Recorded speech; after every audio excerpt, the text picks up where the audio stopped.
if you thought this was going to be good, I feel bad for you.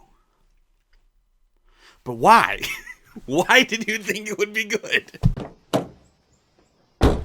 Well, that was a movie. Hello, welcome back to Simon's Rants. I'm Simon, and today I'm giving my first thoughts on Matrix 4. I'm gonna get into spoilers right away. It was a shit show. Here's my spoiler-free review. It sucks. Alright, let's get into the spoilers.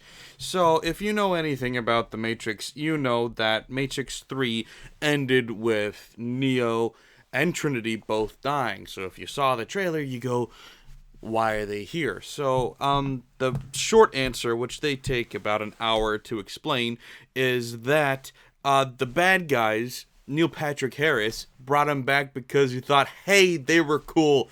Don't let them die. I'll rebuild them. Okay, so he rebuilds them and puts them back into the world under the false pretense that they were under initially in the beginning, that they're living in the Matrix thinking that it's real life, but they still have some of their memories. But in the case of Neo's character, he's got a therapist constantly telling him that that's a false reality that he's fabricated for himself, that he's based this reality off of a video game he's made, actually, and he's trying to make it reasonable, but it just, none of it makes sense as to why this even happened. Like, why did he want... It feels like... They went through an awful lot of effort to retcon the ending of the last movie so that they could make a sequel. So you would think that, therefore, the sequel would have a big important plot, a big important point it wanted to make, but the whole point of the sequel is to have the characters alive and happy together. So all you did was spend an hour undoing what you did in the last movie so you could do something very different, but not very productive in this movie, because the humans are functioning perfectly fine without them. They've got their own, it's not Zion anymore, it's a different place called like Io or something, and it's even better than Zion was. They're happy, they don't need Neo's help in any way. All Neo is trying to do, once he's escaped, is go back and help Trinity to escape. That's the plot. That's the plot. We're watching one character who should be dead going back to try to save another character who should already be dead. That's why I think this movie had no weight to it, because there's no weight to this plot, because we're playing with the casino's money. These people already should be dead, so if they die, who cares? We're not missing out on anything. It's like, for all we know, if they die, they'll just be brought back to life a second time, and we can try again later.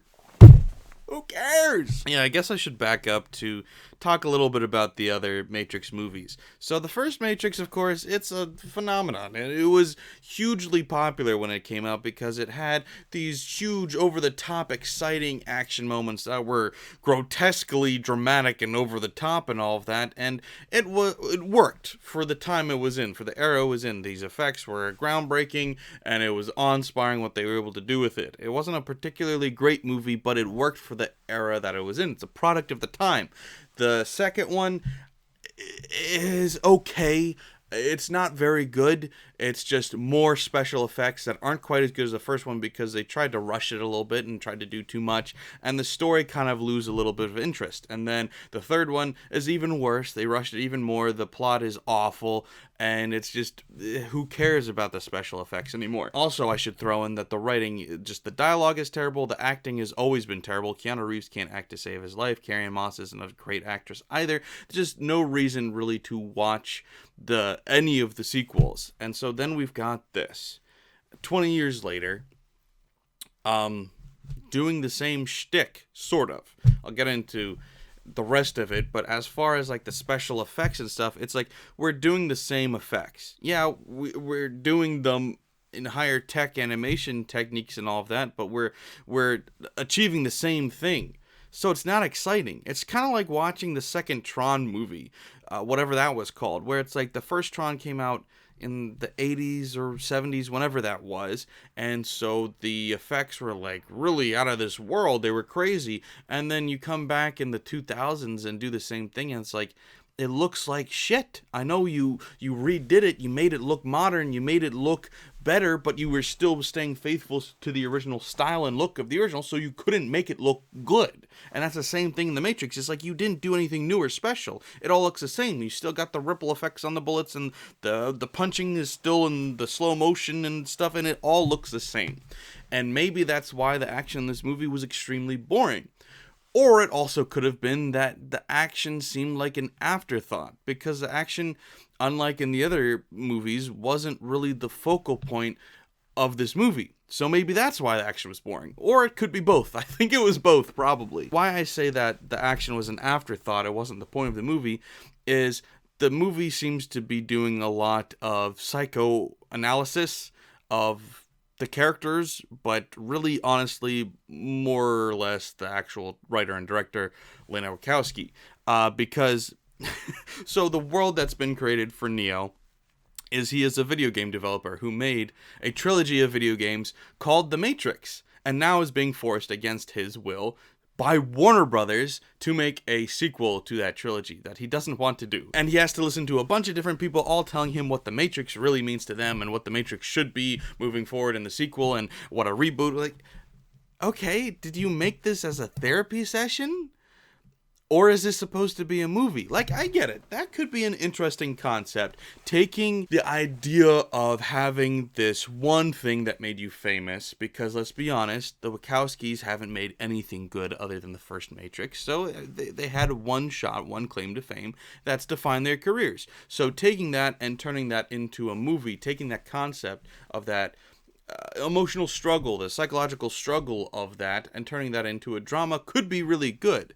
But it's not a Matrix sequel. What are we doing here? That's not The Matrix. Why are we doing that and then having slow-mo kung fu battles with bullets cutting ripples through the air? Like, there's no real connection here. Why are we doing this? It just seems like, I don't know, Lena seemed more interested in having a therapy session live on screen than making an actual sequel to The Matrix. But then again, she gave it away. She obviously didn't want to make a sequel. She said it right there in the movie. Warner Brothers forced her to do it because, in their own words, Warner Brothers was going to make it with or without them, so might as well be involved.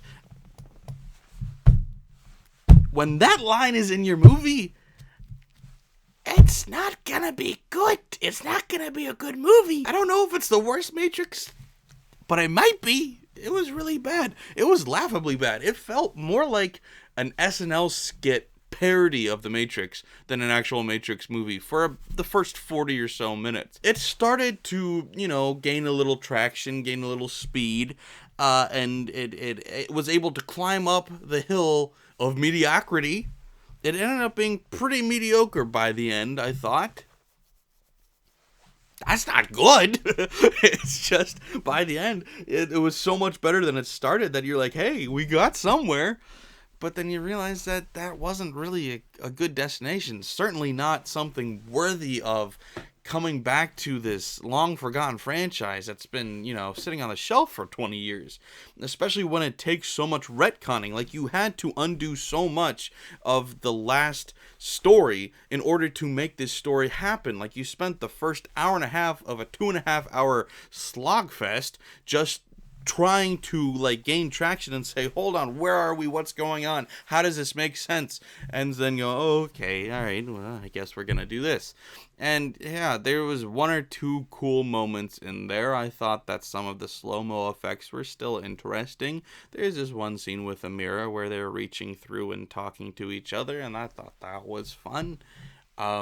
There's a scene where there's a slow-mo bullet and a slow-mo Keanu trying to stop it, and that's, alright, but it's like, that wasn't worth making this movie. I just saw Spider-Man No Way Home for the second time today, right before I watched this, and in my review for that, if you didn't see it, I essentially said, I've never watched a fan service movie and enjoyed it before Spider-Man No Way Home, because all they ever do is just make references and do these cheesy cameos and all that kind of stuff, and it gets really boring really fast. But Spider-Man No Way Home managed to make it entertaining by actually having heart behind it, actually having motive behind it.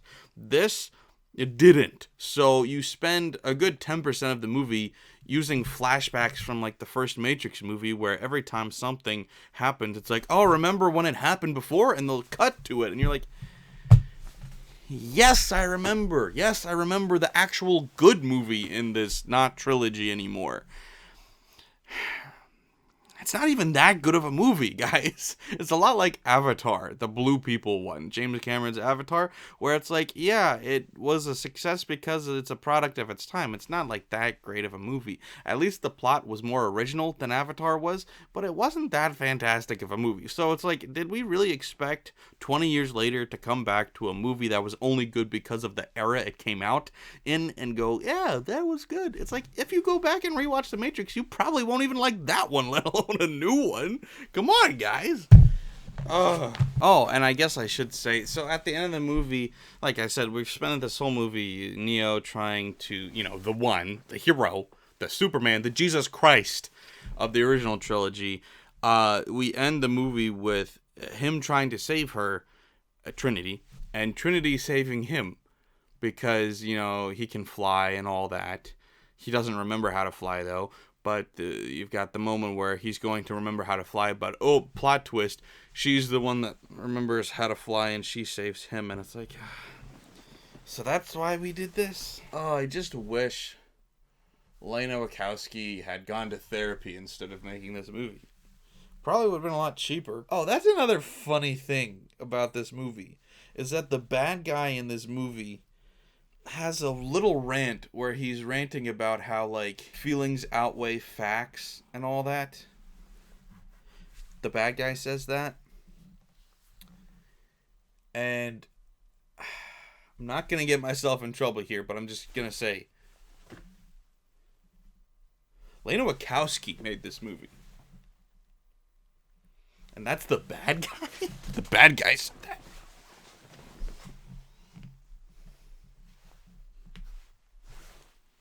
It's all around bad, and I don't want to watch it again. I don't want to think of it again. I don't know why I watched it the first time. I knew it was going to be bad.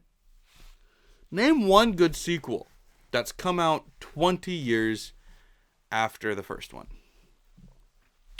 Blade Runner 2049. Okay, name a second one. Why did we make this? Why did we make this? Can we stop making sequels that don't need to happen? This could have been a different story. Lena, you could have just made a movie about emotional trauma. You could have just made a movie about your therapy sessions. You could have just made a movie about that. You didn't have to make The Matrix. Yes, I know you had that line in there about how stories don't end. They just keep going. And how the world doesn't end when the main character dies. Okay, well, one, you brought the main character back, so you defeated your own purpose there. And two, Toy Story 4 already taught us that stories don't end when they're supposed to. You could have just made a good movie about something else. We didn't need to do The Matrix. This was pointless. This was stupid. We need to stop doing this. We need to just make new properties instead of borrowing from the old shit. We need to make something original. We need to make something interesting. We need to have just stuff that we can sit and think about and not just be like, oh, it's fun action stuff. It's so great. I'm so glad I watched this on freaking Merry Christmas. Hallelujah. Holy shit. Where's the Tylenol? God.